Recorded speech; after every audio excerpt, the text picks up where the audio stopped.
Halo semuanya, gimana kabarnya? Kali ini saya akan mengajak teman-teman semuanya untuk mendengarkan tekanan dan hidup. Satu hal yang perlu kita sadari dari hidup adalah selama kita menjalani kehidupan pasti ada saja masalah yang menempa diri kita. Namun satu hal yang perlu kita sadari, tekanan setiap manusia memiliki dampak atau porsinya yang berbeda-beda. Namun tekanan besar belum tentu berasal dari masalah yang besar, dan begitu juga sebaliknya. Maka sebaiknya kita sebagai manusia yang memiliki pikiran, alangkah baiknya kita dapat mengendalikan pikiran kita. Ubahlah cara Anda memandang tekanan, karena selama ini mungkin kita hanya fokus menganggap besarnya masalah karena melihat tekanan yang kita terima amatlah besar. Namun yuk kita coba melihat bareng-bareng lagi, bukankah tekanan dan hidup itu selalu berjalan beriringan? Selama kita hidup, ketika kita memiliki masalah, dan pasti dampaknya dari masalah tersebut adalah menjadi tekanan. Pastinya manusia memiliki sumber tekanan yang berbeda-beda, mulai dari masalah finansial, ya mungkin contoh saja dia melihat perekonomian keluarganya yang kurang baik, terus mulai dari pekerjaan, dia tidak enjoy melakoni pekerjaan, atau lingkungan kerjanya yang kurang support, ada lagi hubungan sosial, selanjutnya sumbernya dari kondisi fisik dan mental, dan yang terakhir menurut saya yaitu perasaan kehilangan. Karena menurut saya perasaan kehilangan itu hal yang sangat menyedihkan bagi setiap manusia, dan dampaknya jika tidak ada orang yang saling menyupport di sekitarnya, maka dia akan merasa sangat tertekan, apalagi dia tidak bisa menceritakan kesedihan. Setiap manusia pastinya tidak ingin hidupnya ada tekanan sedikit pun di dalam hidupnya. Namun itu tidak bisa dihindari. Dan kita juga harus menyadari bahwa tekanan tidak selalu berdampak buruk pada kita. Jika tekanan yang kita hadapi dapat membentuk watak, karakter, dan cara bereaksi terhadap suatu masalah di kemudian hari, itu merupakan dampak positif dari hidup kita yang mengalami tekanan.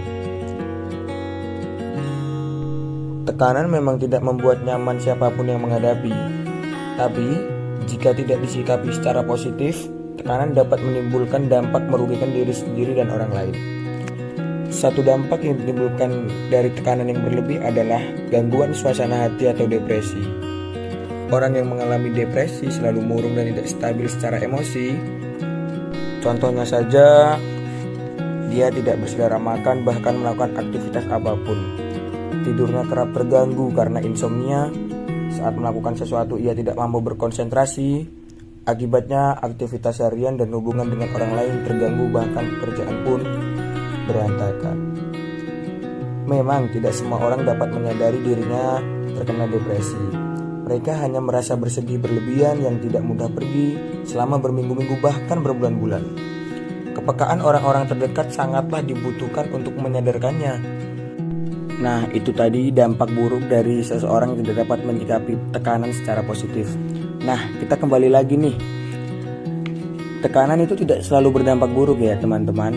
Hadirnya tekanan dapat menjadikan seseorang itu menjadi lebih kreatif, lebih tangguh, dan lebih sabar. Orang yang sedang menghadapi masalah atau merasa tertekan pastinya menginginkan bebas dari tekanan tersebut. Maka mereka kemudian mencari solusi untuk terbebas dari tekanan tersebut. Nah, artinya mereka ada usaha berpikir melepaskan diri. Aktivitas berpikir inilah yang dapat mengasah mereka menjadi lebih kreatif, belajar sabar, dan bertahan dalam perasaan yang tidak nyaman.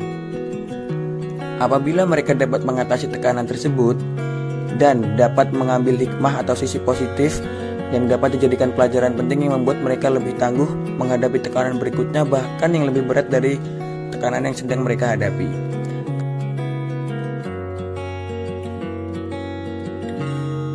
Ada beberapa cara untuk mengendalikan tekanan. Yang pertama yaitu buatlah prioritas. Kita sebagai makhluk hidup pasti punya masalah dan urusan yang harus diselesaikan. Namun sebaiknya kita dapat memilah mana yang harus lebih ditangani dan mana yang boleh dikerjakan belakangan. Dengan begitu kita akan lebih mudah untuk menangani suatu masalah. Selanjutnya, hentikan menyalahkan diri sendiri.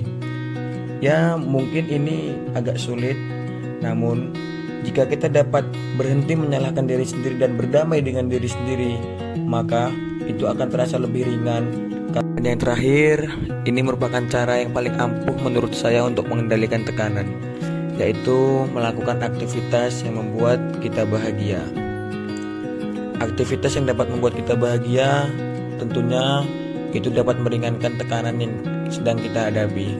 Contohnya saja seperti saya, jika saya menghadapi suatu masalah atau sedang dalam keadaan tertekan, saya akan melakukan hal-hal yang membuat saya bahagia.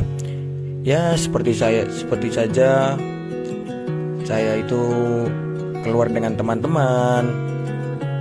Ya, keluar dengan teman-teman mungkin hanya sekedar nongkrong, ngopi, berbincang-bincang. Namun itulah hal yang membuat saya bahagia dan sedikit melupakan masalah saya. Dengan begitu, tekanan di dalam diri saya sedikit berkurang. Selain berkumpul dengan teman-teman, menyendiri merupakan cara yang cukup efektif di diri saya jika saya sedang merasa tertekan. Ya, simpel saja seperti saya menyendiri dengan membaca buku.